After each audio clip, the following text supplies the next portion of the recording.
Hello student, मैं doctor कुसुम Sharma Hindi rocks में आपका स्वागत करती हूँ। पिछले वीडियो में हमने सूरदास के दूसरे पद की व्याख्या की थी। दूसरे पद के मैं उम्मीद करती हूँ कि आपने उसको बहुत ध्यान से पढ़ा होगा और उसमें भी मैं आपसे शॉर्ट क्वेश्चंस पूछती हूँ।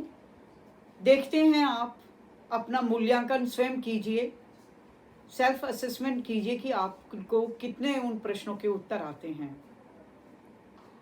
पहला प्रश्न है कि गोपियों की विरह अग्नि क्यों बढ़ गई। दूसरा, गोपियों ने किससे उम्मीद लगा रखी थी, किससे अपने मन की बात कहने की उनकी इच्छा थी। तीसरा, गोपियों के मन की बात मन में ही क्यों रह गई। और चौथा, गोपियां कृष्ण को उल्हाना देते हुए क्या कह रही हैं। अब आप इन प्रश्नों के उत्तर दूसरे पद में ढूंढिए और अगले वीडियो में मैं पहले और दूसरे पद दोनों पद के इन शॉर्ट क्वेश्चंस के आंसर आपको बताऊंगी। इस वीडियो में मैं आपको पद संख्या 3, हमारे हरि हारिल की लकड़ी, हमारे हरि हारिल की लकड़ी, गोपियां उद्धव को कह रही हैं, चाहे तुम हमें कितना ही योग का, जोग का, पर ब्रह्म का संदेश दे दो, लेकिन हमारे लिए तो हमारे कृष्ण ही सब कुछ है। और वे उदाहरण दे रही हैं हारिल पक्षी का कि हमारे लिए तो श्री कृष्ण हारिल पक्षी की लकड़ी के समान हैं। बच्चों, हारिल पक्षी एक ऐसा पक्षी है जिसके बारे में यह कहा जाता है कि वह अपने हाथ में, अपने पंजों में लकड़ी को दबाकर रखता है हमेशा, और उसको ये लगता है कि वह सुरक्षित है, डाल पर बैठा हुआ है। हर समय उसके पंजों में लकड़ी दबी रहती है।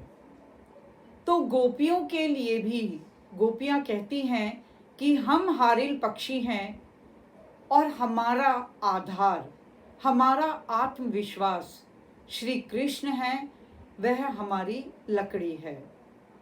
तो कह रही हैं गोपियां, हमारे हरि हारिल की लकड़ी, हमारे कृष्ण तो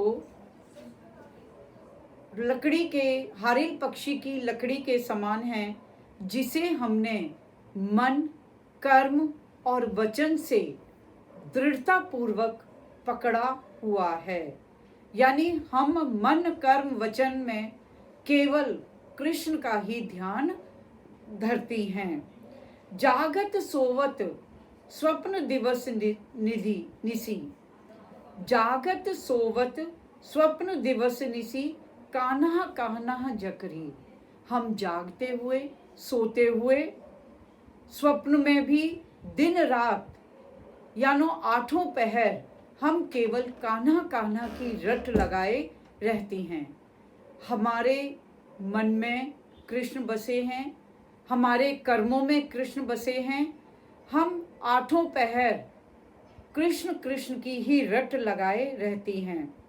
सुनत जोग लागत है ऐसो, तुम्हारे ये जोग का उपदेश सुनने में ऐसा लगता है जो करऊ ककरी, जैसे कोई कड़वी ककड़ी हो।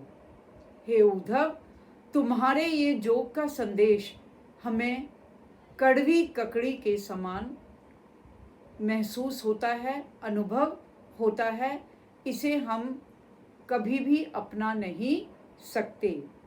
सूतो व्याधि हमको ले आए, देखी सुनी ना कही। हे उद्धव, ये तुम जोग की कौन सी बीमारी लेकर आ गए हो। ये व्याधि मतलब बीमारी।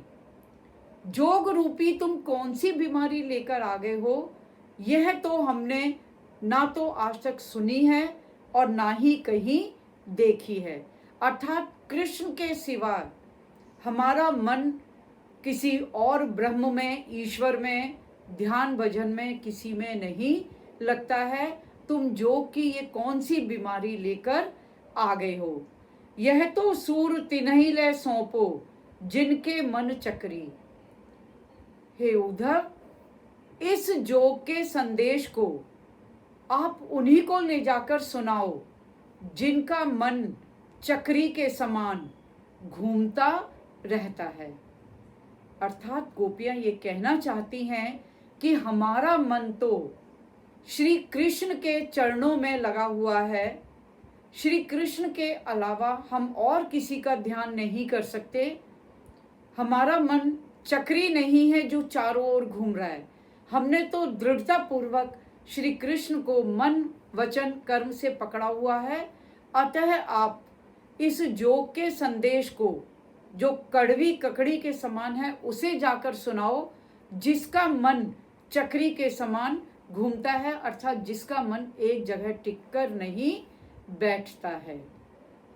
तो यहाँ पर सूरदास जी ने बहुत सुंदर अलंकारों का प्रयोग किया है। हारिल हरि में अनुप्रास अलंकार है। हारिल पक्षी का उदाहरण दिया है तो दृष्टांत अलंकार है। करई कड़वी ककड़ी में अनुप्रास अलंकार और उपमा अलंकार का उदाहरण है। सुंदर साहित्यिक ब्रज भाषा का प्रयोग किया गया है और गोपियों का यहाँ अनन्य प्रेम प्रकट हुआ है। तो मैं उम्मीद करती हूँ आपको यह पद समझ में आ गया होगा। और जैसा कि मैं हर बार कहती हूँ कि आप इसे अच्छी तरह 2-3 बार पढ़ें और अगले वीडियो में मैं आपसे इससे संबंधित शॉर्ट क्वेश्चन पूछूंगी और पहले पूछे गए 2 पदों के शॉर्ट क्वेश्चंस के आंसर दूंगी। आपको कैसा लगा ये वीडियो मुझे कमेंट्स करना और लाइक करना, सब्सक्राइब करना ना भूलना।